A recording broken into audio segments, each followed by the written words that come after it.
Bonjour à tous, bienvenue à la deuxième édition des Assises du mentorat. Nous allons donc commencer ces assises par la conférence. Ensemble, on va plus loin, donc je vous laisse arriver.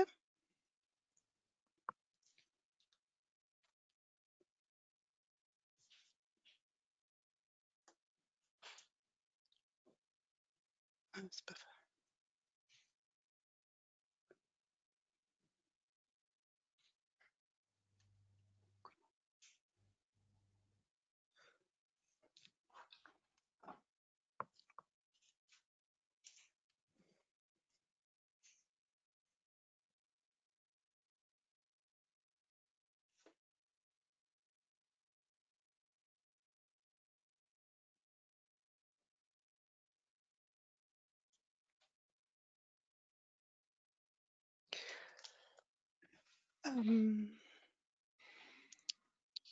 Bienvenue aux Assises du mentorat, deuxième édition 2020, entièrement en ligne. On va attendre que voilà, ça se connecte. Bienvenue et on espère démarrer bien à l'heure.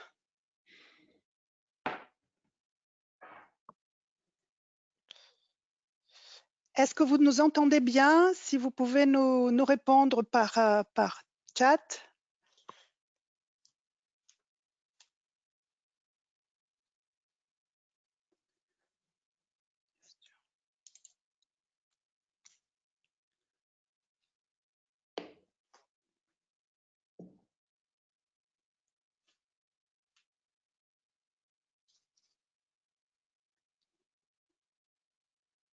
Donc, bienvenue aux Assises du mentorat, deuxième édition 2020. Voilà, j'ai déjà une quinzaine de participants en ligne, mais ça continue à arriver, donc on va patienter encore.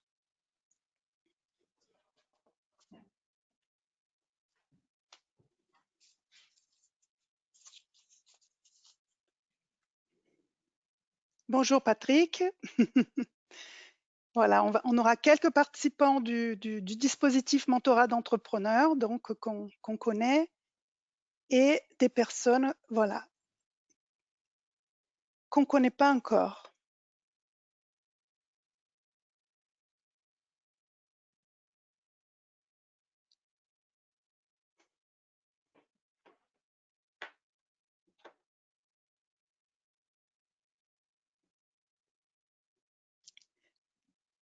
Bienvenue donc sur les Assises du mentorat, deuxième édition. Donc, pour cette année 2020, on est sur le thème des communautés d'entrepreneurs. On va démarrer dans quelques instants par la conférence. Ensemble, on va plus loin. Donc, ça arrive encore.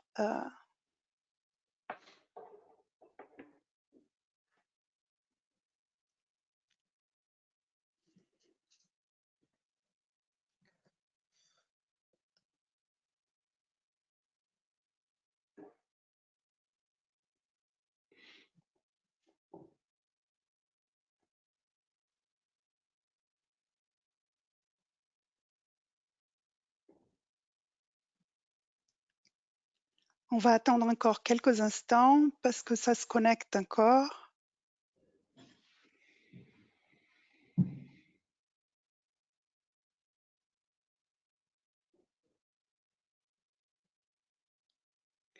OK.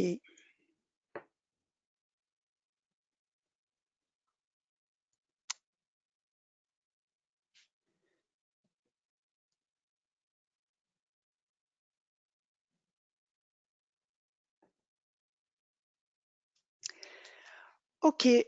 On va... Bienvenue aux Assises du mentorat, deuxième édition 2020, 100% digitalisé comme le Forum de l'entrepreneuriat dont nous faisons partie et qui se passe voilà, aux dernières nouvelles aussi très bien. Bienvenue à tous. Les Assises de mentorat, c'est surtout un moment de partage sur l'accompagnement des entrepreneurs. Nous faisons partie de l'écosystème d'accompagnement de la métropole de Lyon, donc avec la CCI, AXA et donc LIV, la métropole de Lyon. Donc bienvenue, je suis Andrea Garcia. J'anime ce dispositif depuis 3 ans et anciennement mentorée dans ce même dispositif. Je suis ravie que vous soyez présents lors de cette conférence. Ensemble, on va plus loin. La conférence est un des 3 espaces qu'on vous propose aujourd'hui sur le thème de la communauté des entrepreneurs. Après la conférence sur une autre salle, toujours virtuelle, la table ronde animée la communauté des mentors. Et pour finir, enfin, donc ça c'est, 15h30. Et pour finir, l'après-midi, un atelier pratique, donc à 16h30, construire une communauté d'alumni, d'anciens membres. Donc, sans plus tarder, je vais, juste pour le fonctionnement, donc vous êtes sur un webinaire, vos questions vont nous arriver par chat, hein, vous avez les commandes pour poser les questions et nous allons les modérer, les passer aux 2 animateurs. Donc, je vous présente sans tarder Gaëtan de Sainte-Marie, pardon, excusez-moi. Donc, Gaëtan est entrepreneur fondateur de Cantis, donc un expert de l'économie collaborative et co-auteur du livre Ensemble, on va plus loin. Bienvenue Gaëtan. Merci. Et je vous présente Dominique Segui, mentor au mentorat d'entrepreneurs, donc très impliquée d'ailleurs, et consultante indépendante. Donc merci à tous les deux de votre participation. Dominique, je vous passe de suite la parole. Merci beaucoup. Moi, je suis ravie d'accompagner Gaëtan qui a écrit un ouvrage très intéressant sur l'économie collaborative et qui fait le titre de notre conférence, Ensemble, on va plus loin. Donc, bon, ce qu'on sait de vous tous qui nous écoutez, qui nous voyez, que nous ne voyons pas, participants et auditeurs de la conférence, c'est que vous êtes principalement des hébergeurs, vous êtes des animateurs de lieux partagés, de communautés, des accompagnateurs, des conseillers institutionnels sans doute aussi, et des mentors. Et vous avez tous la volonté, nous avons tous la volonté qui est inhérente à notre activité professionnelle ou à notre engagement quand il s'agit de bénévolat, comme dans le mentorat, de collaborer entre vous, mais surtout de développer le sens des communautés d'entrepreneurs pour faire travailler ensemble les entrepreneurs qui sont majoritairement, en tout cas c'est le cas pour le mentorat d'entrepreneurs à la CCI, des dirigeants de TPE, des freelances et des consultants. C'est pour ça qu'il nous a paru extrêmement intéressant de voir en quoi ces communautés avaient un rôle à jouer dans la relance économique, dans ce nouveau monde dont on nous parle tant et qui arrive, qui est déjà là certainement. Donc, dans cette relance économique, nous sommes tous, en tant que communauté, appelés à jouer un rôle crucial. Et pour nous tous, ça ne fait pas de doute. Nous tournons vers Gaëtan qui, fort de son expérience de dirigeant, des études et des analyses que vous avez menées, Gaëtan, que vous avez traduites dans votre livre, mais surtout dans votre vie d'homme d'affaires et de membre de communauté. Je sais que vous avez été à la tête du CJD. Vous allez nous expliquer votre vision sur 3 axes que nous avons définis ensemble. Le premier axe, c'est la différence entre le réseautage, comme diraient nos amis canadiens forts en mentorat, le networking, qu'on dit souvent en franglais chez nous, et la communauté. Donc la différence entre ces 2 notions-là, réseautage, networking et communauté de notre côté. Le deuxième axe, c'est l'entraide. Au-delà du simple coup de pouce, le coup de pouce, souvent, on connaît. L'entraide, qu'est-ce que ça peut recouvrer, pardon. Les moyens de mesurer l'action pour les animateurs de ces communautés qui sont là en face de nous et pour lesquels c'est extrêmement important. Donc, tout cela a une importance cruciale dans la relance économique que nous devons vivre maintenant. Et c'est pour ça que, pour commencer, je vous propose de nous faire part de votre perception de la distinction entre cultiver son réseau en tant que maillon d'une chaîne, hein, on l'a vu ensemble quand on en a parlé, d'une chaîne classique client-fournisseur, souvent, on est un maillon dans cette chaîne, et d'autre part, imaginer la co-construction de son réseau d'affaires Dans ce cadre, en quoi nos animateurs de communauté ont-ils un rôle à jouer? D'une part, les entrepreneurs dans cette chaîne, imaginer leur construction de réseau d'affaires, et d'autre part, les animateurs de communauté, le rôle qu'ils ont à jouer. Je vous laisse la parole, Gaëtan. Merci, merci beaucoup Dominique. Écoutez, ravi de vous retrouver là, même si effectivement on ne vous voit pas, donc c'est un exercice très particulier. Et j'aurais préféré que nous puissions être tous ensemble dans la même salle, mais on va bien sûr s'adapter. Eh bien, écoutez, pour répondre directement à la question, quelle est la différence entre un réseau et une communauté? J'ai envie de dire, pour commencer simplement, c'est que on peut dire qu'un réseau, finalement, sa visée principale, allez, on va dire que c'est faire du commerce, c'est de trouver son prochain client. Une communauté qu'on co-construit, c'est d'abord une question de sens que cette communauté ait du sens et de lui donner un sens commun. Il faut que les membres de cette communauté se retrouvent dans un sens commun, et c'est ce qui fait vraiment la différence. Dans un réseau, on y va, on picore. Dans une communauté co-construite, on est membre, on est acteur, et bien sûr, on y va pour gagner quelque chose, mais on y va aussi pour apporter quelque chose. Donc pour moi, c'est très très différent. Quand j'étais étudiant, convaincu très tôt qu'il fallait cultiver mon réseau, et ça m'a permis de trouver mes premiers stages ou mes premières expériences professionnelles. Depuis 20 ans que j'ai créé PME Centrale, qui est devenue Cantis, et qu'on a co-construit depuis 20 ans cette communauté aujourd'hui de plus de 20 000 entreprises, ça n'a bien entendu absolument rien à voir. Alors, vous parliez du rôle des chefs d'entreprise dans cette communauté. Ça, c'est intéressant, c'est que pour moi, leur premier rôle, c'est de se prendre en main, en fait. En France, on est un peu trop habitué depuis toujours à être dans la culture qui est d'ailleurs un petit peu beaucoup mise à la mode en ce moment, mais d'attendre beaucoup de choses des autres, ou souvent de l'État, ou de l'Intel, ou des organisations X ou Y. Et bien finalement, une communauté, on se prend en main en tant que chef d'entreprise et on la co-construit ensemble pour répondre à une problématique qu'on a en commun. Donc voilà pour la partie entrepreneur. Et puis pour l'animateur, je dirais que le rôle de l'animateur, il est colossal, il est essentiel, et sans l'animateur, très vite la communauté en général, bien entendu, on parle en général, il y a plein de cas particuliers, mais en général, la communauté sans animateur finit par s'arrêter. Chez Cantis, on a créé cette entreprise il y a 20 ans pour répondre à une problématique en commun à l'époque qui était de acheter ensemble avec des PME, des ETI ou les plus petites entreprises. Et c'était au départ une initiative de chef d'entreprise.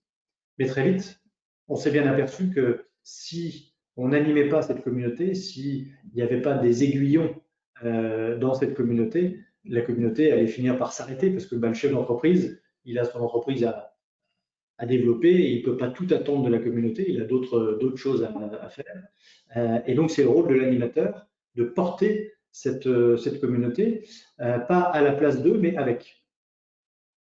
Et tant et si bien qu'aujourd'hui, chez Cantis, l'animation, c'est notre métier principal. Aujourd'hui, j'ai près d'une cinquantaine de collaborateurs, 80%, c'est une cinquantaine de collaborateurs, oui, pardon, 80% de ces collaborateurs de mon équipe, ce sont des animateurs, dont le job est d'être au contact toute la journée de nos adhérents, de nos partenaires, et de les faire travailler ensemble. Alors, vous posez la question de c'est quoi le rôle de l'animateur? Je dirais, pour démarrer, je vais commencer par la conclusion. On peut le résumer avec un geste. Parce que finalement, un animateur, il a un certain pouvoir, il a le pouvoir d'interagir avec sa communauté. Et donc, du coup, il a deux possibilités. Soit petit à petit, il finit par prendre le pouvoir, mais de la mauvaise manière. Et donc, on peut résumer ça avec la main.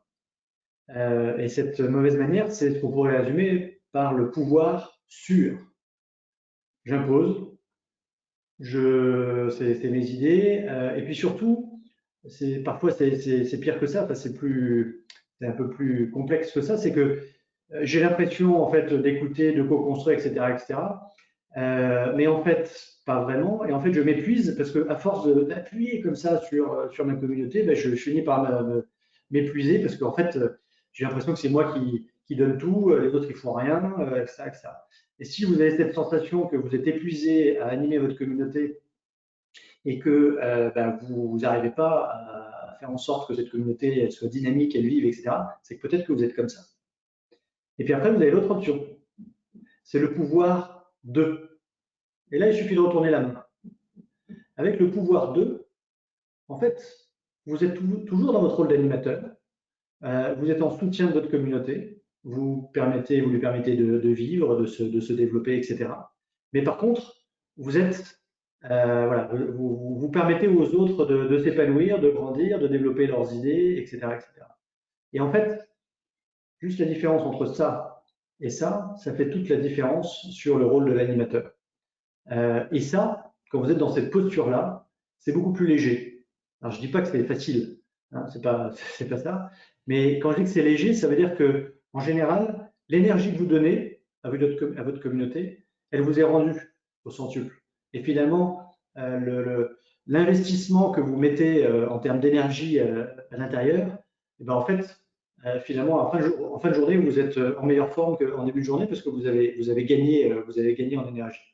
Alors, bien entendu, j'anime une communauté de plus de 20 000 entreprises, donc je sais bien qu'on n'est pas non plus dans le monde des bisounours toute la journée, mais malgré tout, le fait d'avoir ça à l'esprit, la différence entre pouvoir sur, pouvoir de, est-ce que là, on me bouffe mon énergie, j'ai l'impression que c'est moi qui fais tout, ou là, au contraire, cette communauté, elle me donne de l'énergie et j'ai l'impression qu'elle me pousse. Et bien, juste le fait de se poser cette question, ça permet de mesurer si aujourd'hui, là, dans mon job que je fais au quotidien, dans l'animation de la communauté, je suis au bon réglage ou pas, parce que bien entendu, tout est affaire de réglage. Après, pardon. Non, je voulais dire, finalement, ça veut dire que le mot-clé, c'est énergie. Donc, mesurer l'énergie qu'on apporte et l'énergie qu'on attend. Et c'est le code en co-construction. Ne pas oublier qu'il faut aller être à l'écoute de ce que c'est un petit peu du marketing produit dans le sens, dans la remontée des informations, dans la remontée des impressions et des satisfactions, finalement. On est dans la satisfaction client, quelque part. Je dirais pas que le mot-clé, c'est l'énergie. Je dirais que l'énergie, c'est peut-être l'indicateur. C'est l'indicateur, d'accord. Le mot-clé, c'est celui qui vient de co, c'est notamment confiance. Ouais. Confiance. C'est d'ailleurs aussi une des grosses différences entre cultiver son réseau classiquement et puis vraiment construire une communauté. C'est à quel niveau, jusqu'à quel niveau je peux développer la confiance, la notion de confiance entre les membres de cette communauté. Et alors là, on rentre dans un processus extrêmement long. Et alors pour vous donner un exemple, lorsqu'on a créé au départ Cantis, donc les premières discussions, c'était quels sont les premiers accords cadres en termes d'achat. Il va falloir qu'on soit capable de négocier avec des fournisseurs pour ensuite les proposer aux adhérents. À l'époque, c'était plus facile, on n'était que 4 adhérents, on en est 20 000 aujourd'hui, donc ce n'était pas tout à fait la même problématique, mais malgré tout, il y avait un besoin pour ces 4 premiers d'avoir confiance dans ce système, et puis dans les uns les autres, et puis dans le système. Et donc, comme la confiance était faible, normal, c'était le démarrage, on a démarré par des petites choses. On a commencé par négocier les fournitures bureaux, par exemple. Pas très stratégique, mais voilà, c'est quand même des choses importantes. Mais voilà, ça permettait de commencer. Et puis, pour vous donner un exemple, très vite, un sujet est sorti qui était la négociation des accords cadres sur l'intérim. Et alors là, les adhérents ont dit non, ça c'est pas possible. L'intérim, c'est hyper touche à l'humain dans l'entreprise, c'est hyper stratégique, etc., etc. Je vais vite, mais quelques années plus tard, le sujet de l'intérim est revenu. Et là, les adhérents ont dit ah oui, c'est une drôlement bonne idée, allons-y. Qu'est-ce qui avait changé, honnêtement? Juste la notion de confiance entre les membres autour de la table et dans le système qui petit à petit avait démontré son efficacité, sa réalité, etc., etc. Donc, ça se construit dans le temps, ça prend beaucoup de temps. Aujourd'hui, on a 20 ans et il y a des adhérents qui, bien entendu, nous font confiance, qui sont là depuis 20 ans. Il y en a d'autres qui viennent de rentrer et qui, de la même manière, il faut qu'on leur prouve cette confiance. Alors, comment on fait? Alors, il y a bien entendu des tas d'aspects. Il faudrait 2 jours pour tous les balayer, mais je vais en donner quand même quelques-uns qui me paraissent fondamentaux ou qui viennent comme ça à l'esprit. Un point important, c'est de poser le cadre. Souvent, il y a une erreur que l'on fait, c'est quand on pense collaboratif, quand on pense co-construction, on se dit, bon, on va mettre les gens dans la même pièce, on va faire un brainstorming, et puis ça va partir, ça va être super. Tout faux. Ça se réfléchit, la co-construction, et donc il faut savoir qu'est-ce qu'on va chercher, comment on y va, etc. Donc il y a un cadre à poser extrêmement strict pour que ça marche.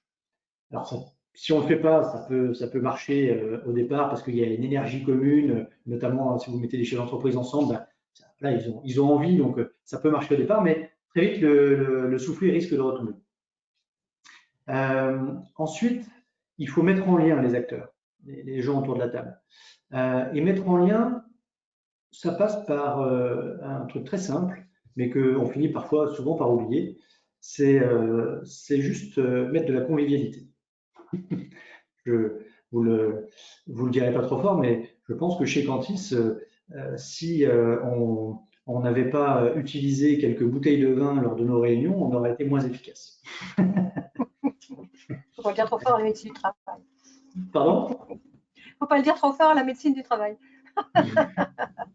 Non, mais toujours avec modération, bien sûr. Toujours avec modération. Non, mais je plaisante bien sûr, mais le fait de se dire, tiens, non seulement on va travailler, on va se retrouver pour travailler sur nos problématiques en commun, mais en plus, dans un état d'esprit convivial, on va passer un bon moment, on va découvrir l'autre, on va avoir du temps pour échanger très, très sérieusement pour le coup. Souvent, quand on réunit nos adhérents sur nos différentes comités, commissions, tous les organes de pilotage de Cantis ou de fonctionnement de Cantis, il y a des temps de convivialité, que ce soit un déjeuner, que ce soit un petit déjeuner, que ce soit un apéritif, peu importe. Mais c'est extrêmement important parce que ce lien qui se noue à ce moment-là est celui qui va participer au fait que demain, les gens vont être encore contents de se retrouver et donc aller un peu plus loin dans la notion de confiance, etc. Ensuite, oui, pardon. Non, allez-y, je vous laisse terminer. Pardon? Du coup, je vous ai bloqué dans votre élan. Non, je voulais juste dire que dans la communauté du mentorat d'entrepreneurs à laquelle nous appartenons et qui organise aujourd'hui, les 3 mots-clés, c'était partage, audace et convivialité jusqu'à il y a très peu de temps. On est en train un petit peu de retravailler ces axes-là, mais enfin, ça correspond à ce que vous disiez. Je retiens aussi de ce que vous venez de dire, que dans le mot confiance, il y a le mot foi, quelque part, avoir foi, avoir confiance et avoir foi. Et puis, la communauté, quand même, étymologiquement, c'est cum, c'est avec, hein, donc ça ne se construit pas tout seul. On retrouve notre notion de co-construction. Du coup, je vous ai coupé, vous vouliez ajouter quelque chose? Oui, je pense qu'il y a aussi deux autres mots très importants, enfin deux autres postures très importantes. La première, c'est l'écoute. Mais l'écoute, la vraie écoute, ce qu'on appelle l'écoute active, parce que en fait, quand on réunit comme ça des acteurs qui au départ se connaissent pas ou peu, en fait, il y a des tas de caps à passer, il y a des tas de barrières à franchir.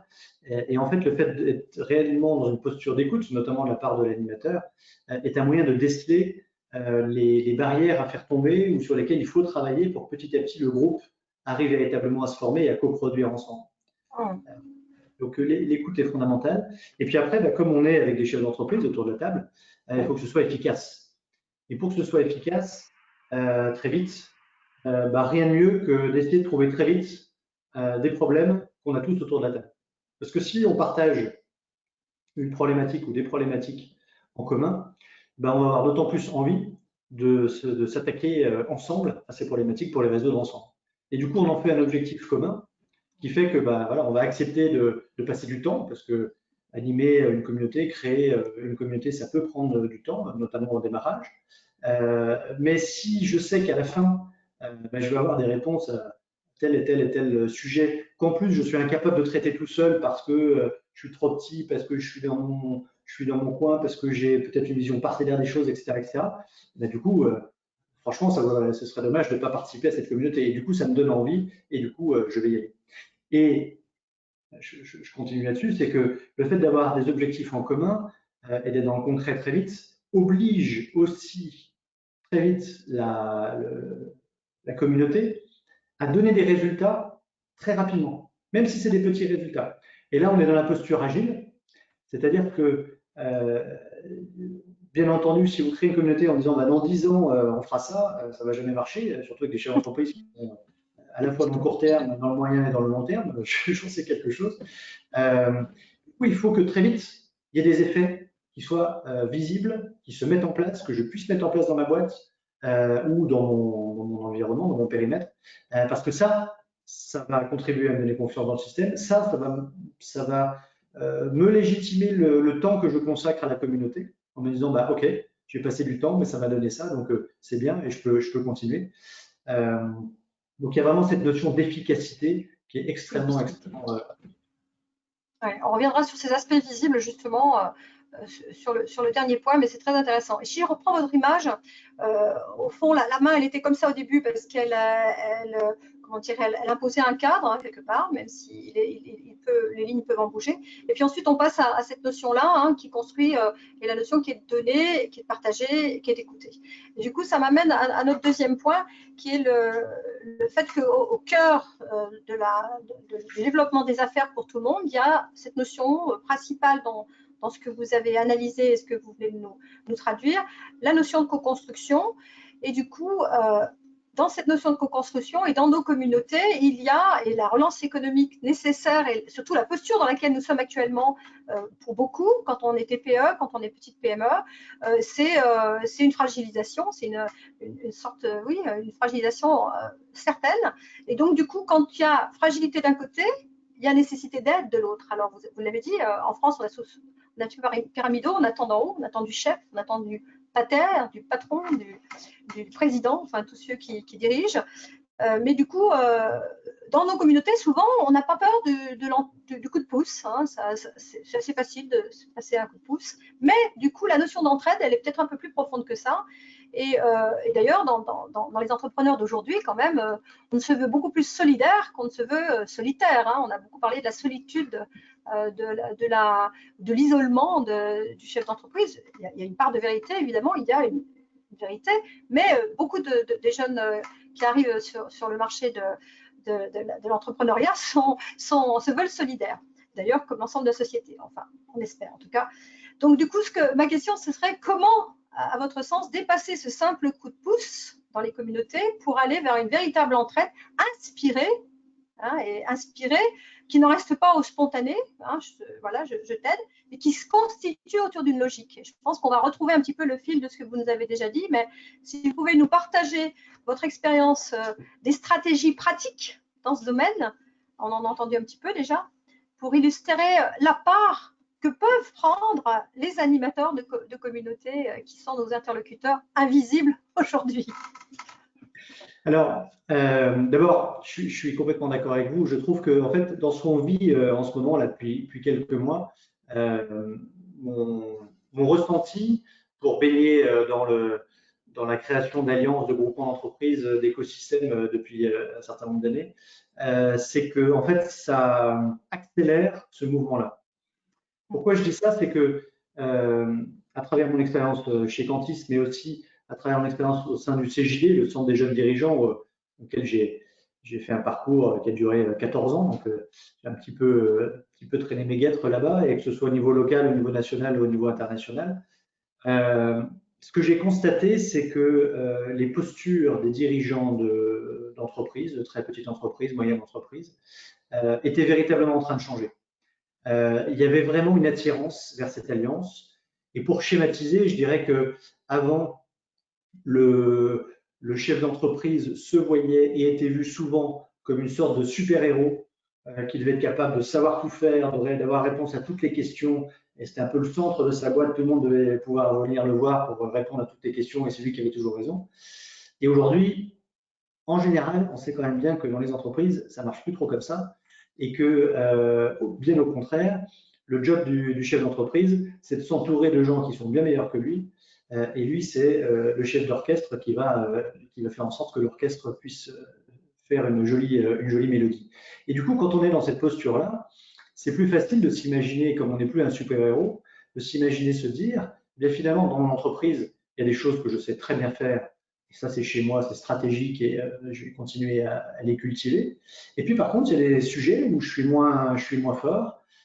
Et finalement, sur ces sujets-là, je ferais peut-être mieux d'aller travailler avec d'autres, mes concurrents, mes clients, mes fournisseurs, d'autres types de partenaires, et ensemble, sur ces sujets-là, on sera plus fort. Alors, peut-être que je peux vous donner quelques exemples très différents, comme ça permet d'illustrer ce que je raconte. Peut-être le premier exemple, alors je vous ai parlé de Cantis, mais je ne vais pas y revenir tout le temps, mais donc aujourd'hui, on a démarré 4 entreprises, aujourd'hui il y en a 20 000 et notre métier, c'est au départ d'acheter ensemble. Aujourd'hui, c'est de faire en sorte que quand les entreprises se regroupent, c'est qu'elles soient plus performantes ensemble, que ce soit pour acheter, pour vendre, pour former, pour organiser des événements, etc. etc. Ça, c'est notre job chez Cantis. Mais je peux vous donner d'autres exemples. Par exemple, il existe un groupement d'entreprises qui s'appelle SOCAPS. SOCAPS, ils ont été créés en 1984 par quelques consultants. C'est des gens qui sont dans la maintenance de chaînes de production. Et pourquoi ces gens se sont regroupés? C'est que, en fait, ils se sont rendus compte que tout seuls, ils étaient hyper experts, mais que du coup, pour trouver des clients, c'était compliqué parce que dans leur environnement proche, bah, ils en avaient peut-être un ou deux, mais très vite, ils arrivaient à la limite. Et du coup, ils avaient du mal à trouver d'autres types de clients. Et le fait de se regrouper, aujourd'hui, SOCAP, c'est devenu une machine. Alors, c'est français, mais avec un marché international. Je crois qu'ils sont dans 14 ou 15 pays dans le monde. Et donc, les consultants qui sont chez SOCAPS sont appelés à se déplacer chez tout un tas de clients un peu partout dans le monde pour répondre à l'appel de gros clients. Donc là, on est typiquement dans une posture de vente ensemble. Si je suis tout seul, je ne peux vendre qu'à une petite frange de clients. Si je me regroupe, je gagne en force de frappe. Donc aujourd'hui, SOCAPS est structuré, c'est une coopérative avec une équipe d'animateurs qui anime tout ça et qui fait fonctionner tout ça. Mais du coup, ça a ouvert des chantiers que seul le consultant qui est dans son bureau tous les matins n'aurait jamais pu atteindre. Ça, c'est un exemple. Un autre exemple, je peux parler je change complètement d'univers, mais des pharmacies. Un groupement qui s'appelle PharmaDL, dans lequel vous avez 60 pharmacies. Et en fait, ces pharmaciens se sont regroupés pour mutualiser leurs moyens ensemble. Donc, ça peut consister à acheter ensemble, mais ça peut consister aussi vous parlez d'entraide, à se donner des coups de main parce que, bah, tiens, je sais pas, moi j'ai ma fille qui se marie la semaine prochaine, est-ce que tu peux me donner un coup de main, m'envoyer une collaboratrice, ou etc. etc. Donc, s'entraider, mais de manière structurée, parce que ces systèmes d'entraide, on les retrouve assez fréquemment dans une zone d'activité ou entre entreprises d'un même secteur. Mais encore une fois, très vite, si le cadre n'est pas posé, si la structure d'accompagnement n'est pas mise en œuvre, bah, très vite, ça risque de faire plouf. Parce que je l'ai vu des tas de fois, on le sait bien tous, on est des dirigeants d'entreprise, chez l'entreprise, quand on se retrouve à plusieurs, qu'on a une problématique en commun, qu'on a vraiment envie, etc., on va y aller, ça va être génial, on va bien rigoler pendant un certain nombre de mois, on va y arriver. Mais bon, à un moment, ça risque de s'essouffler. Donc, il faut vraiment penser à ce moment-là à mettre une structure en place, à mettre des animateurs qui vont prendre le relais. Ah, je crois que Dominique nous a quittés. Non, je suis toujours là. Ah non. Ah, je vous vois plus. Je suis là. Ah non, je ne sais pas pourquoi. Par contre, moi, j'ai des trucs bizarres qui se passent, mais Andrea, tu as dû changer quelque chose ou quelqu'un a dû changer quelque chose. Je n'ai plus les mêmes fonds, mais bon, c'est pas grave. Si on s'entend, c'est l'essentiel. Je vous revois. Très bien. Oui, oui, c'est moi qui a touché à certaines commandes. Excusez-moi, je vous ai tout coupé. Excusez-moi. Hein. Pas grave. Peut-être que je peux vous donner un autre exemple encore dans un autre univers. C'est un groupement qui s'appelle ULIC. Et là, on est dans l'univers plutôt du bâtiment. Et l'objectif du groupement ULIC, c'est de pouvoir gérer, c'est d'optimiser en fait la production, c'est de gérer un chantier de A jusqu'à Z, encore une fois dans la durée. Chez ULIC, les adhérents, les artisans qui sont à l'intérieur, en fait, vont mettre en commun leurs efforts. Alors, certains sont dans des métiers différents, des plombiers, des charpentiers, des maçons, etc. Et ULIC va se charger à la fois de commercialiser pour eux et à la fois de gérer l'administratif associé à ce métier-là. Alors, ça, c'est pour donner quelques exemples de groupements, d'alliances Oui, que je connais. qui sont, d'accord, qui sont des alliances but lucratif, enfin, à faire des affaires, quoi. Donc, comment dans les communautés s'inspirer de telles alliances pour faire en sorte que les participants fassent des affaires, s'allient entre eux? Alors, déjà, il y a montrer des exemples. Parce que la Ouais. force de l'exemple, encore une fois, ça permet d'être très concret et de dire, bah voilà. Et aujourd'hui, honnêtement, si vous regardez sur Internet, ou si vous regardez dans mon bouquin, vous avez des tas et des tas et des tas d'exemples de sociétés qui se sont regroupées pour faire telle et telle chose. Donc, il y a quand même une forte probabilité que dans votre univers à vous, il y a déjà des gens qui aient fait des choses et qui peuvent du coup vous servir d'exemple ou en tous les cas d'inspiration pour vous. Ensuite, il y a des outils. Alors, je ne connais pas tous les outils qui existent, bien entendu, mais moi, j'en pratique quelques-uns. Celui que j'ai beaucoup pratiqué et que j'ai participé d'ailleurs à co-construire dans le cadre du CJD, ça s'appelle Alliance Poursuite. Donc, Alliance Poursuite en anglais, hein, PUR. Et Alliance Poursuite, c'est un serious game qui a été créé par des dirigeants, pour des dirigeants, avec un objectif très simple de se dire, on a quelques dirigeants d'entreprise, qui soient du même secteur ou de secteurs d'activité différents, peu importe, qui se disent, tiens, on a peut-être un truc à faire ensemble. Ok, ça c'est l'idée de départ. Ils vont s'asseoir autour de la table et en jouant à ce jeu, et là pour le coup ils n'ont pas besoin d'animateur à ce stade-là, en jouant à ce jeu, en fait ils vont passer à travers un certain nombre de cases qui va leur permettre de vérifier que par exemple leurs valeurs sont les mêmes ou elles sont communes, que effectivement leurs objectifs ou leurs objectifs sont bien les mêmes, qu'ils ont une vision de cette alliance qui correspond, etc., etc. Et une fois que vous avez fait le parcours, eh bien à la fin, soit vous vous dites, bah, en fait c'était une fausse bonne idée parce qu'on s'est déjà engueulé 3 fois et du coup ça sert à rien d'aller plus loin et donc on arrête. Soit au contraire ça s'est bien passé et vous avez créé la charte de votre alliance et vous êtes prêt à lancer votre alliance. Donc, ce jeu Alliance Poursuite, il est téléchargeable gratuitement en plus sur Internet. Hein, il suffit de taper Alliance Poursuite CJD sur Google et vous allez le trouver pour le télécharger. Et donc ça, c'est un outil très concret pour animer une communauté. Ça marche avec une communauté qui n'existe pas, ça marche avec une communauté qui existe aussi, parce que ça permet de se réinterroger, je l'ai dit, sur ses valeurs, ses objectifs, etc., etc. Donc ça peut aussi être utilisé dans le cadre d'une communauté qui est déjà existante.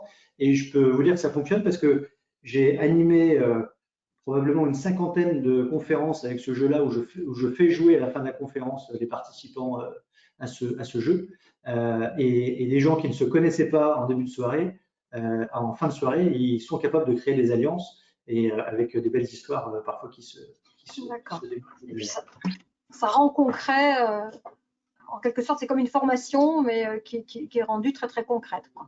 Ça structure la démarche de manière très légère, de manière en plus assez ludique, puisque c'est un serious game. Et voilà, c'est un outil. D'accord, très bien. Donc du coup, si on rebondit sur ces outils-là, dans lesquels on comprend bien que l'animateur a un rôle d'initiateur, enfin d'initiateur et puis comment dire, d'appelant. Il appelle les gens à rentrer dans ce processus-là. Comment est-ce que nos animateurs peuvent mesurer et mettre en place des indicateurs dans leur action et voilà, et mesurer, oui, l'effet de la performance et l'effet de ces formations, de ces propositions et de ces offres et de ces actions. Vous avez parlé de lisibilité tout à l'heure, vous avez parlé de visibilité, plutôt de visibilité d'ailleurs, mais visibilité et lisibilité sont souvent liées. Et voilà, comment peuvent-ils, dans le cadre de cette relance économique, mettre en place des indicateurs sérieux pour suivre les actions qui se mettent dans les communautés, pour faire en sorte que dans ces communautés, il se fasse vraiment des affaires en co-construction, en alliance. Et puis au-delà de ça, il y a quand même un aspect, avoir des indicateurs, c'est toujours une chose importante pour que les autorités publiques, les institutions publiques et les financeurs continuent d'apporter leur participation à faire en sorte que tout ça vive. Alors, deux éléments de réponse.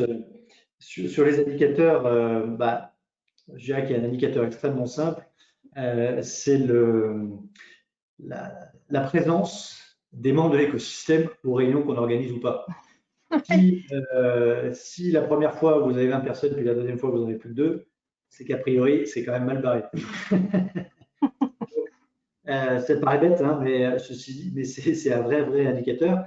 Et je peux vous dire que je l'ai souvent utilisé chez nous. Et en 20 ans, on a eu bien sûr des moments où dans des comités, on avait beaucoup de monde, puis tout à coup, il y en avait un peu moins.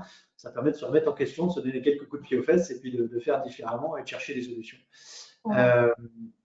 Ensuite, comme je le disais tout à l'heure, bien entendu, il faut très vite se mettre en posture, mais c'est comme dans une entreprise, ça, c'est pas vraiment propre aux alliances, de mesurer très rapidement nos performances par rapport aux objectifs qu'on s'est mis.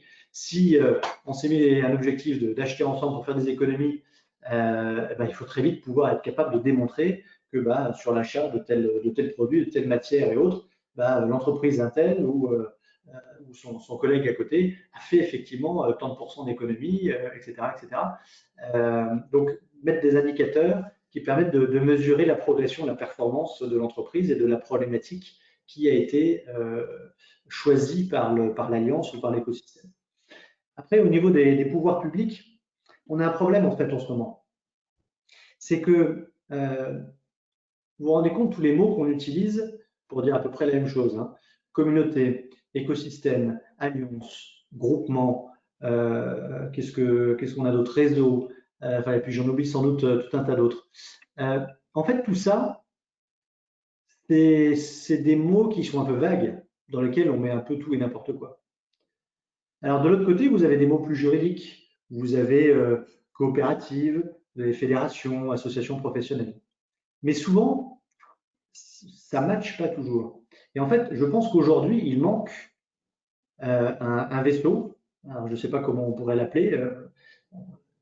J'aime bien le mot alliance, mais peu importe le nom.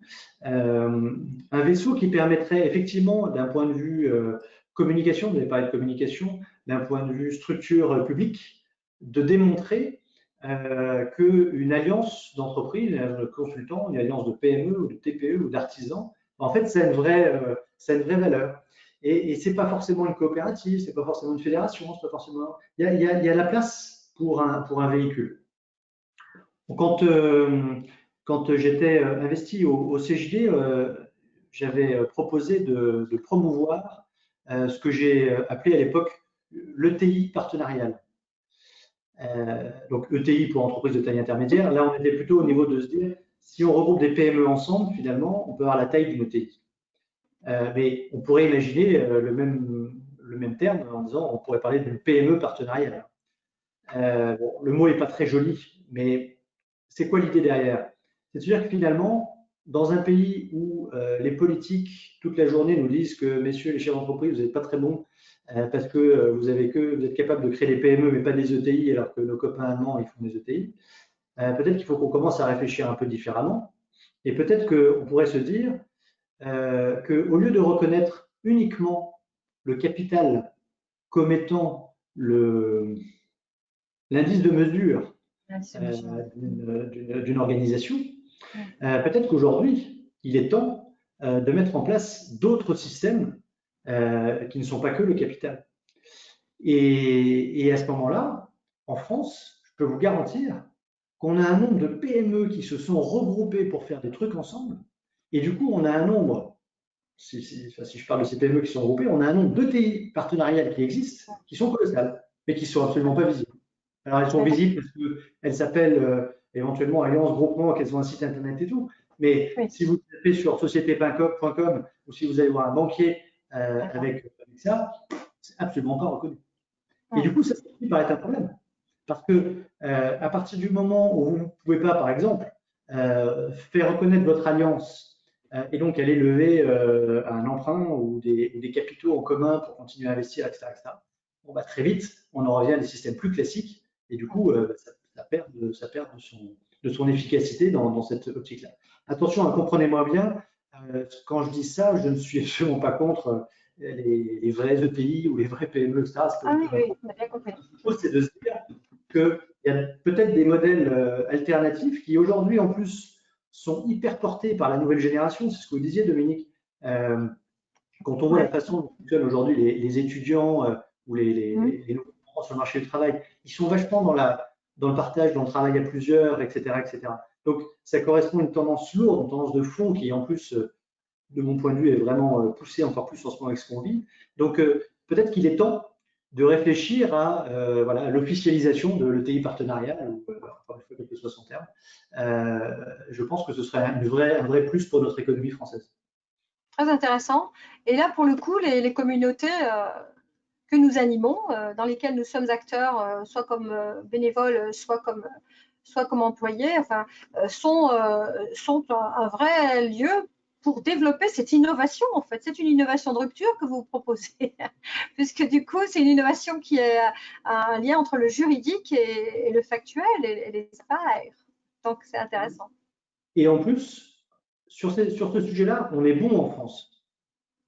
C'est-à-dire que j'ai eu la chance avec le CJD international de voyager dans pas mal de pays dans le monde et de faire jouer des Chinois, des Africains, des Canadiens, des gens un peu partout dans le monde à Alliance Poursuite. Donc de matérialiser les alliances avec d'autres pays, d'autres types d'entrepreneurs. Je peux vous dire qu'en France, on est vachement en avance là-dessus. Alors, peut-être l'ouvrir à l'Europe parce que, à leur manière, les Allemands, les Italiens, par exemple, sont aussi plutôt très bons. Mais finalement, quand on regarde, et si on revient juste à Lyon, en fait, on a cette culture de travailler ensemble depuis très longtemps. Les canuts étaient beaucoup là-dedans. Ben oui, c'est des tâcherons, oui, tout à fait, oui. Donc, du coup, en plus, vous avez raison de parler d'innovation parce que je pense qu'on est en avance sur ce sujet-là. Et si on arrive à trouver le moyen de catalyser un peu mieux et à faire un peu plus voir ce fait-là, je ne sais pas comment l'appeler différemment pour l'instant, je pense qu'on tient quelque chose d'intéressant. Et en plus de véritablement, c'est hyper bon pour l'économie. Parce qu'en faisant ça, en fait, les entreprises peuvent continuer à rester indépendantes, donc à rester plutôt petites cellules. Et donc, on sait que les petites cellules, c'est celles qui innovent, c'est celles qui embauchent, c'est celles qui se développent, qui se restent au plus proche du terrain, etc. Donc, même en matière de RSE, etc., c'est souvent celles qui ont beaucoup de choses qui sont intéressantes aujourd'hui dans le monde des entreprises. Donc, on leur permet de garder cette indépendance et en même temps, on leur permet d'avoir une force comme des gros. Et donc, c'est quand même un système dans une économie qui doit se développer dans les années qui viennent avec ce qu'on vit en ce moment, peut représenter une véritable opportunité de mon point de vue, à la fois pour les chefs d'entreprise, pour les collaborateurs et puis pour le pays. Alors, pensez-vous justement que les communautés qui sont diverses et variées, on parlait de Lyon, mais ailleurs, pas bien plus, mais tout autant. Est-ce que vous pensez que les communautés qui ont quand même une forte identité sont capables de dépasser une sorte de… Alors attention, j'ai peur qu'on m'agresse après ce que je vais dire, mais de communautarisme identitaire entrepreneurial, puisqu'elles ont chacune une identité. Est-ce qu'elles sont capables de dépasser pour devenir justement être en capacité de vraiment collaborer pour que ce type d'innovation puisse naître et qu'une structuration puisse se mettre en place, une sorte de, peut-être des indicateurs qui seraient un peu les mêmes pour tout le monde et qui permettraient de voir comment on peut avancer ensemble. Alors là, je mets peut-être un gros pavé dans la mare et nos interlocuteurs qu'on ne voit pas sont peut-être en train de faire ouh derrière leur écran. Mais bon, qu'est-ce que vous en pensez? Est-ce que justement tout ce qu'on vient d'évoquer dans les stratégies d'alliance, dans les capacités de co-construire, peut être envisagé à l'échelle de nos communautés pour qu'elles travaillent ensemble et qu'elles œuvrent à cette innovation? Bien sûr. D'abord, Dominique, vous inquiétez pas, c'est l'avantage de la formule, on est derrière nos écrans, donc avant qu'ils arrivent chez vous. Oui, des mails, des messages. Et bien entendu que, en fait, les communautés de communautés, ça existe. Ouais. Si je prends, excusez-moi, je reprends l'exemple de Cantis, mais c'est celui que je connais le mieux. Aujourd'hui, chez Cantis, on a des entreprises qui adhèrent en direct et on a des réseaux, des communautés, des écosystèmes, des groupements, des alliances qui adhèrent aussi à Cantis. Donc, elles se sont déjà regroupées autour d'une problématique commune. Et puis, elles viennent chez Cantis pour aller chercher d'autres sujets en commun, avec d'autres réseaux comme elles. Donc, bien entendu que ça fonctionne. En fait, on en revient au début de notre conversation, c'est que à partir du moment où l'objectif de l'alliance est bien posé, on sait pourquoi on se retrouve, on sait pourquoi on est là et ce qu'on va faire ensemble. Rien n'empêche avec cette alliance de s'allier avec une autre alliance qui a un objectif complémentaire, différent, etc., etc. C'est absolument pas un problème. Le tout, c'est d'être toujours bien clair sur pourquoi je participe à cette alliance, qu'est-ce que je vais chercher, qu'est-ce que j'apporte. Et du coup, c'est là où le rôle de l'animateur, il est colossal, il est capital. Parce que l'animateur, son job, c'est très souvent de réinterroger ça et d'accepter ou de faire d'ailleurs que l'adhérent comprenne que finalement, peut-être qu'il est temps qu'il quitte l'alliance. C'est pas un problème. S'il a trouvé ce qu'il était venu chercher et qu'à un moment, il est plus en phase ou il a d'autres objectifs, etc., il vaut mieux qu'il s'en aille plutôt qu'il pénalise le reste de l'écosystème. Et donc ça, pour moi, ça rentre dans ce que j'appelais le cadre tout à l'heure, c'est que parfois, il faut savoir se dire ça, et c'est mieux pour tout le monde. Après, ça demande aussi une remise en cause permanente et de la part du réseau et de ses animateurs, mais aussi ce que j'appellerais une espèce d'ouverture de chakra permanente. Parce que, comme souvent, mais ça c'est humain, hein, on est tous pareils, à partir du moment où je rentre dans une alliance, que ça fonctionne, etc., bon, il y a un risque d'endormissement, ou alors ça grossit, du coup, on finit par être un peu noyé dans le truc.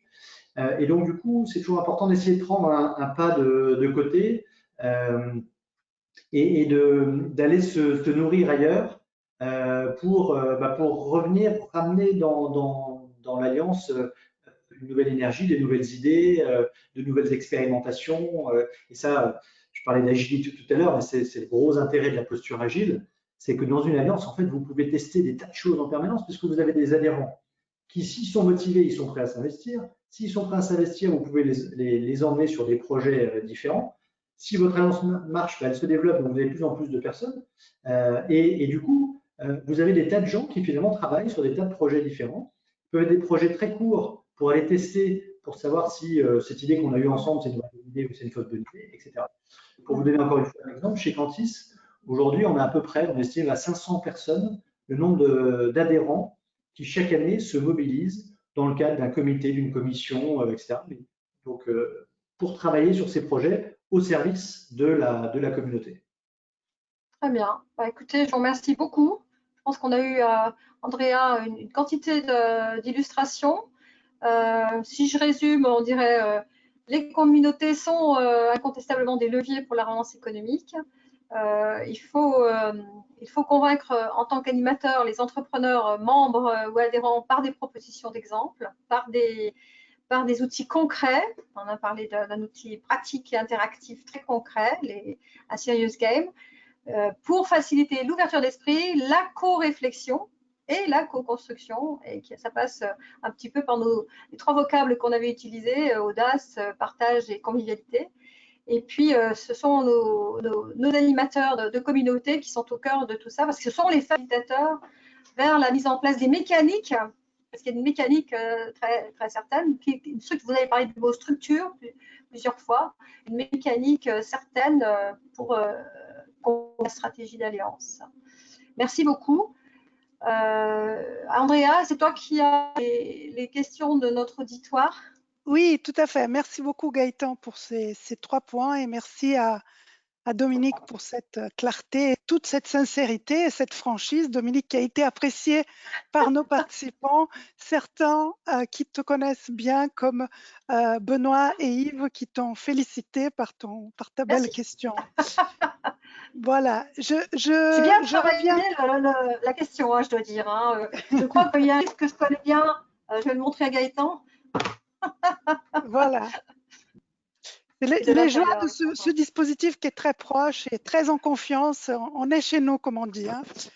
Très bien. Donc, pour passer aux questions, donc on est voilà, on est à votre disposition pour les questions. On a une première question. Gaëtan, c'est vrai que cette communauté, voilà, c'est cet écosystème d'accompagnateurs que je connais bien, dont je fais partie. On a quelque chose qui vient et ça nous a été posé des questions. Comme question, on a toujours un petit problème de posture quand on va animer nos entrepreneurs pour qu'ils fonctionnent ensemble en communauté. C'est ce paradoxe parfois, ou du moins entre une posture de référent en tant qu'animateur et juste une posture plus de leader, de communauté.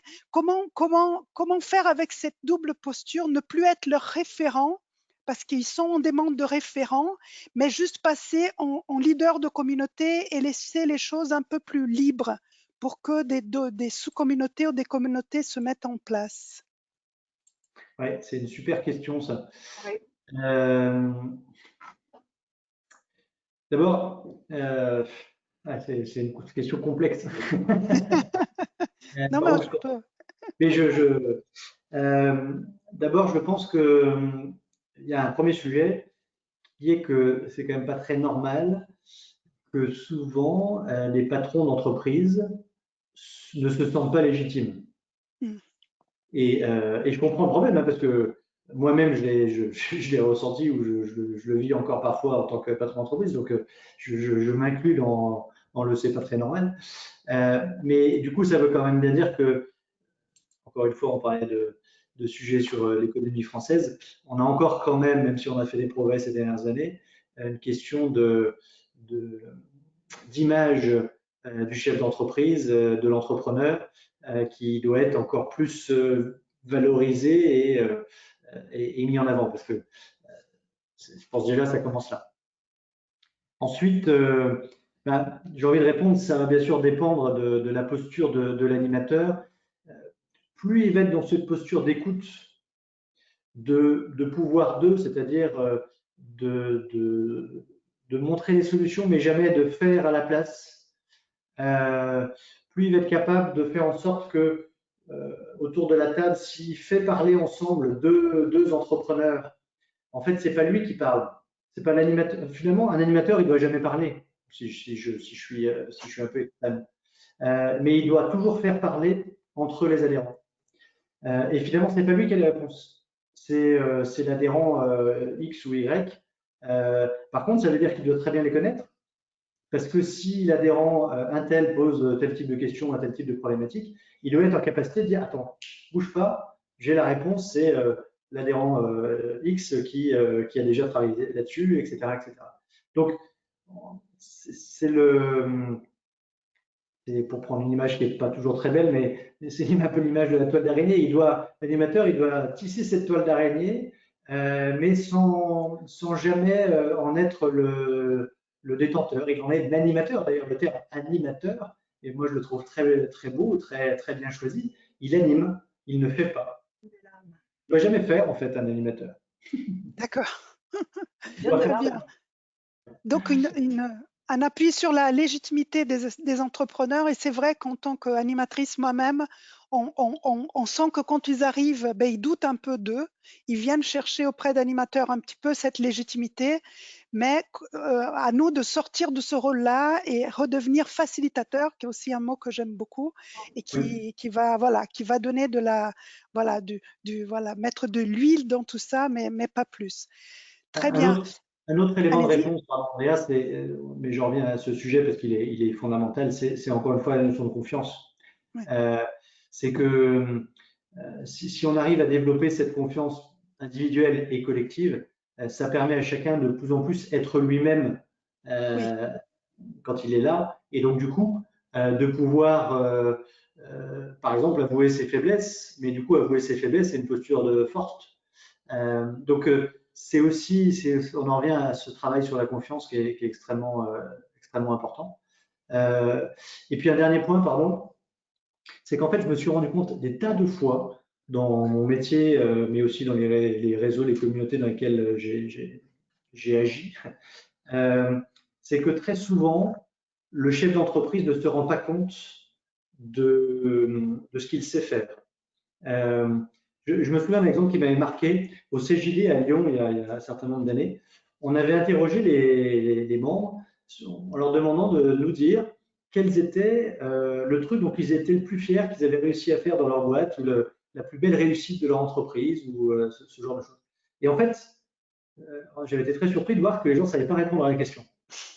C'était pas parce qu'ils étaient faussement modestes, c'est juste qu'en fait, ils ont juste l'impression de faire leur boulot.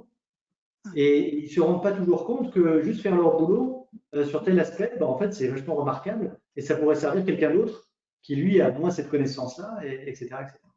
Et donc, ça aussi, c'est le rôle de l'animateur de faire prendre conscience petit à petit de cette richesse que chacun détient et que s'il arrive à la partager avec d'autres, ben, chacun va pouvoir s'enrichir. Très bien, super. C'est vrai que cette partie de la fierté est quelque chose que c'est très intéressant parce que Dominique, qui est mentor chez nous, il y a plein d'aspects là qui reviennent à l'animateur dans l'exemple de Gaëtan, mais qui nous aussi sont très appuyés par les mentors. Mais on va parler des mentors tout à l'heure à la table ronde, donc on va rester sur les communautés et donc les animateurs. Gaëtan, on a donc une deuxième question, Guide, des concurrents, c'est-à-dire dans ces communautés que vous nous décrivez, est-ce que chacun fait absolument un métier différent ou est-ce qu'il y a des entrepreneurs qui sont soi-disant dans le même secteur et qui pourraient se comprendre comme concurrents? Et donc, comment faire fonctionner une communauté où on fait à peu près la même chose, quelques membres ont à peu près le même métier? Alors là, il y a autant de réponses que de cas de figure, en fait. Parce que bien sûr qu'il existe des alliances où des concurrents sont autour de la table, et à l'inverse, il y a des alliances où au contraire, il ne faut surtout pas être concurrent. Donc ça dépend de l'objectif de l'alliance, ça dépend de tout un tas de choses. Mais si j'essaye quand même de donner 2-3 points de réponse, d'abord, ce qui est fondamental, c'est les valeurs partagées.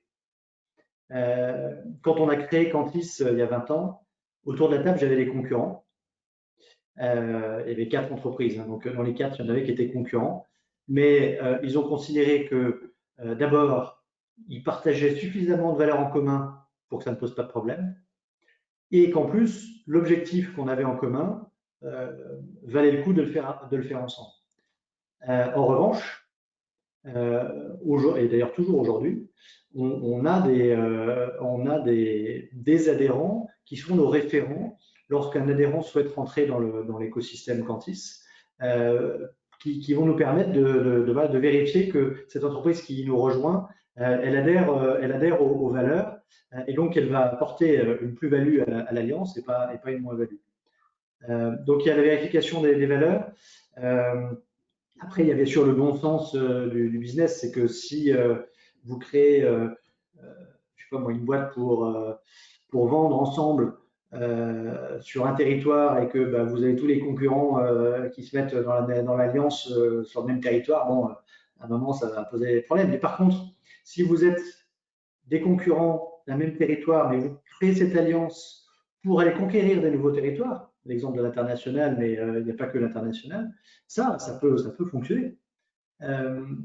Donc voilà, c'est à travailler. Un des éléments de réponse, ça peut être la cooptation, le parrainage, enfin, voilà, qu'il y ait un droit de regard.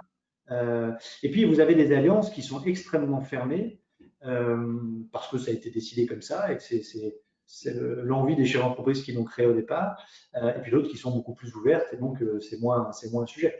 Donc c'est un sujet assez vaste, mais qui dépend, ouais, si je résume, des valeurs et de l'objectif. Tout à fait.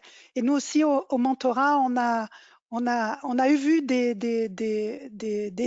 initiatives de création de groupes métiers, c'est-à-dire que les personnes du même métier formaient une sous-communauté justement pour apprendre les uns des autres ou pour conquérir des marchés ensemble ou pour se partager des locaux ou voilà, il y a de la mutualisation qui peut être faite en sachant que dans certains métiers, l'apport de chacun est tellement important qu'on devient pas tellement concurrent, mais tellement unique. Voilà. J'ai un exemple à donner là-dessus sur le apprendre ensemble. Dans le métier du paysage, chez les paysagistes, il y a un réseau comme ça où au départ les entreprises se sont regroupées pour vendre ensemble au niveau national. Et en fait, pendant de nombreuses années, l'apport numéro 1 de l'Alliance, ça a été d'apprendre. Parce qu'en fait, entre le gars de Strasbourg et le gars de Bordeaux, ils avaient des façons de faire leur métier qui n'avaient absolument rien à voir. Et du coup, juste le fait de partager entre eux sur la façon dont ils pratiquaient leur métier et de faire partager leurs équipes entre elles, ils se sont élevés. Donc oui, bien sûr, apprendre ensemble et s'améliorer ensemble, c'est aussi un vrai objectif pour une alliance. C'est vrai, c'est vrai. On continue au niveau des questions. Vous nous avez parlé donc des deux positions, hein, du pouvoir sur au pouvoir de. C'est vrai que voilà, j'ai beaucoup d'animateurs là qui nous regardent. Et comment, de façon vraiment concrète, avec quelques exemples, on peut passer de ces deux postures, c'est-à-dire comment vraiment de permettre que ces entrepreneurs se prennent en charge et partent sur une collaboration entre eux. Quel rôle ou quel exemple vous pouvez donner pour que l'animateur puisse mettre en pratique là cet après-midi? Je vais commencer par répondre par un exemple parce que ça permet de. Quand j'ai créé Cantis, les premières années, on avait limité le travail collaboratif aux dirigeants des entreprises. Et du coup, on avait un problème, c'est que les acheteurs de ces entreprises, parce que certaines de ces entreprises avaient des acheteurs, en fait, voulaient absolument pas rentrer dans le système et donc nous empêchaient d'avancer. Et en fait, on s'est dit, ben, finalement, en fait, on va travailler avec ces acheteurs, on va les mettre aussi autour de la table et on va les faire travailler ensemble. Et donc là, bah, on les a positionnés et en fait, on leur a donné la parole. On leur a dit, bah, d'abord, aujourd'hui, ça marche pas très bien, dites-nous pourquoi. Et puis ensuite, bah, maintenant qu'on sait pourquoi ça marche pas très bien, bah, dites-nous comment il faut qu'on fasse. Et le fait de les faire travailler ensemble, encore une fois, surtout de les faire échanger ensemble, parce que à ce moment-là, l'animateur, j'ai envie de dire, une fois qu'il a fait son rôle de les mettre autour de la table, de poser des questions et autres, petit à petit, il doit s'éloigner, il doit presque plus intervenir, il doit juste se contenter d'écouter ce qui sort et de veiller à maintenir la dynamique de la discussion, de veiller à prendre des notes et de veiller à ce que ce soit pas toujours les mêmes qui parlent. Mais à un moment, l'animateur, finalement, il se met en retrait. Et donc, c'est un peu comme un jardinier. Le jardinier, pour que ses plantes poussent, il ne va pas tirer sur les plantes. Il va préparer le terreau. Il va mettre tout ce qu'il faut pour que quand il va mettre les graines, après, elles vont pousser toutes seules quasiment. Donc, je ne sais pas mieux répondre à cette question, mais là, après, c'est toute la mécanique de l'animation. Et d'ailleurs, c'est intéressant cette question parce que peut-être qu'aujourd'hui, puisqu'on est dans le cadre de la CCI, il y a un truc qui manque, c'est une formation pour les animateurs. Ça s'apprend. Absolument. C'est pas quelque chose d'inné, hein, ça s'apprend. Non. Donc, pourquoi n'existe-t-il pas des formations pour des animateurs d'écosystèmes de réseau? Ben, si on avait fait exprès que vous parliez de ça, mais bon, c'est bien que ça arrive comme ça, tout à fait par hasard, mais c'est une des demandes qu'on a auprès d'un groupe justement dont je fais partie, qui sont des community builders, comme on dit, c'est-à-dire des gens qui construisent ces communautés-là et qui ont du mal, puisque on n'a pas encore de formation là-dessus, mais c'est très bien qu'on en parle. D'ailleurs, Euh, ça devrait faire partie des jobs qu'on apprend pas dans les écoles de commerce. Tout à fait. Il va y avoir un truc sur c'est quoi un animateur de réseau, quoi. Tout à fait. C'est vrai que ça a une très grande importance et ça prend beaucoup de place maintenant, puisque même les communautés sont partout, y compris les communautés de salariés, de clients. Justement, on a une question sur est-ce que cette façon donc de les mettre ensemble, est-ce que c'est valable que pour les communautés d'entrepreneurs, Gaëtan, ou la mécanique, elle peut aller vers toutes les communautés, y compris celles de bénévoles, par exemple? Oui, bien sûr, ça concerne n'importe quel type de personne, à partir du moment où l'objectif et le pourquoi les gens sont là, le pourquoi en un mot et le pourquoi en deux mots d'ailleurs, est bien partagé et est bien le même. Parce que si vous avez une trop grande diversité, et la diversité c'est très très bien, hein, ça enrichit, mais il faut qu'il y ait des finalités communes. Si les finalités sont trop éloignées, à un moment le système se bloque, se grippe et ça marche pas. Donc bien sûr que c'est pas limité aux entrepreneurs, ça c'est clair. Euh, L'avantage c'est qu'en général sur les entrepreneurs, vous avez déjà réduit un peu le spectre des motivations, mais oui, oui, ça marche dans n'importe quel type de cas. Il faut Super. pas juste que ce soit une alliance. Si on veut que ça dure, parce que en fait, des alliances, bien sûr, c'est pas nouveau et il en existe des tas de formes différentes. Et il y a des tas d'alliances qui ont vocation à ne pas durer. Et ça, c'est très bien. Et donc, du coup, forcément, vous pouvez réduire votre champ de valeurs communes, d'objectifs communs, etc., etc. Mais par contre, si vous êtes dans une dynamique de créer une alliance qui va durer, ces étapes-là, elles sont fondamentales parce que sinon, vous construisez sur du sable. C'est sûr, c'est sûr. Mais je crois qu'on va terminer sur, voilà, sur ces belles paroles. Donc, ça marche avec toutes les communautés. Moi, je profite, voilà, je fais aussi une petite publicité pour les personnes qui sont intéressées par cette dynamique collaborative. Donc, le CNAM de Lyon propose un cursus du management de l'innovation collaborative, donc que j'ai suivi, mais qui, je ne sais pas si Gaëtan connaît, mais qui est un cursus très, très, très souple et très lié à la réalité, très concret et bon, à moi, ça m'a beaucoup aidé.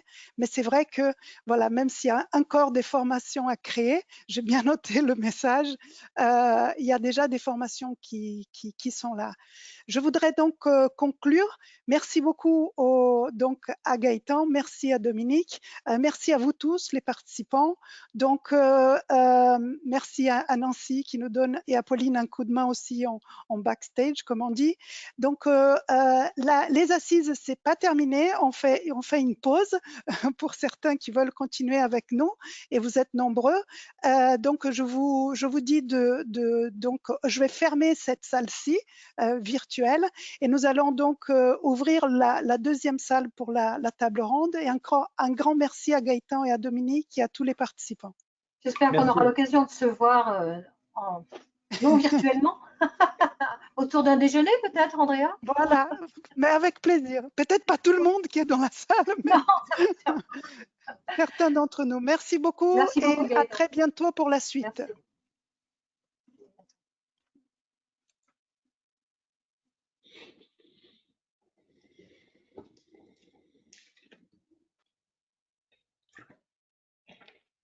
Alors, est-ce qu'il faut qu'on